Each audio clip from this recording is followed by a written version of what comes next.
Viewers, বর্তমান কারিকুলামের নতুন সিলেবাসের উপর নবম শ্রেণীর গণিত মান বন্টন এবং যে ক্যাটাগরি প্রশ্ন হবে নমুনা প্রশ্ন বর্তমানে শিক্ষা মন্ত্রণালয় থেকে যে নির্দেশনা বের হয়েছে সেই অনুযায়ী প্রশ্নের মান বন্টন। আমাদের এখানে দুইটা ক্যাটাগরি আছে, একটি হলো সামষ্টিক মূল্যায়ন, একটা হলো শিক্ষণকালীন মূল্যায়ন। শিক্ষণকালীন মূল্যায়নের উপর 30 মার্ক করা হয়েছে। অ্যাসাইনমেন্ট অবলিক ব্যবহারের কাজ, যে অ্যাসাইনমেন্ট দেওয়া হবে এবং ব্যবহারিক কাজ তার উপর 10 মার্ক, এবং অনুসন্ধানমূলক কাজ দ্যাট মিনস ইনভেন্টরি ওয়ার্ক থাকবো 10, এবং শ্রেণীর কাজের ভিতরে বইয়ের ভিতরে একক কাজ, দলগত কাজ ও ছক পূরণ এটার মার্ক হবো 10। তাহলে শিক্ষণকালীন মূল্যায়নের উপর মার্ক হলো 30। এখন সামষ্টিক মূল্যায়নের ভিতরে প্রশ্ন ক্যাটাগরি আছে 3 ক্যাটাগরি। 1 নম্বর হলো এমসিকিউ 15 এবং এক কথায় প্রকাশ 10, এটা নাম্বার 1।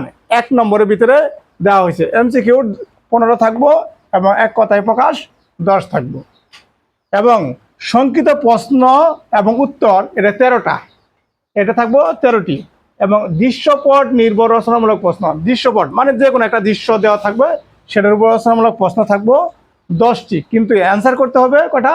7টা। এখানে এমসিকিউ এই 15টার উপর 15 মার্ক থাকবে এবং এক কথায় প্রকাশ 10, এই 10 থেকে 10 মার্ক থাকবে, এবং সংক্ষিপ্ত প্রশ্ন 13, এই 13 গুণন 2, 13 গুণে 26টা প্রশ্ন থাকবে, এবং দৃশ্যপট নির্ভর রচনামূলক প্রশ্ন এখানে 10টা থেকে 7টা দিতে হবে। প্রতিটি প্রশ্নের মার্ক হলো 7, 7 7 49, এই যে আমার 15, 10, 26, 49 হলো 70 মার্ক। এখন আমাদের দৃশ্যপট নির্ভর রচনামূলক প্রশ্ন থাকতে পারে কোন ক্যাটাগরি? যদি প্রশ্ন ক খ আকারে থাকে তাহলে 3, ক নম্বরে 3, খ নম্বরে 4। আবার যদি ক খ গ আকারে থাকে, ক নম্বরে 1 থাকতে পারে, খ নম্বরে 2 থাকতে পারে, এবং গ নম্বরে 4 থাকতে পারে।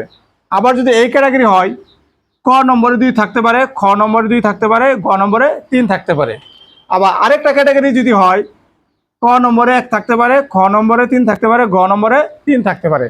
এইভাবে দৃশ্যপট নির্ভর রচনামূলক প্রশ্ন থাকবে। যদি তোমাদের প্রশ্ন বুঝতে কোনো প্রকার সমস্যা হয় অবশ্যই তোমরা কমেন্টস করে জানাও। যে কোনো প্রকার প্রশ্নের মান বন্টন আমি তৈরি করে দিব। সবাইকে ধন্যবাদ।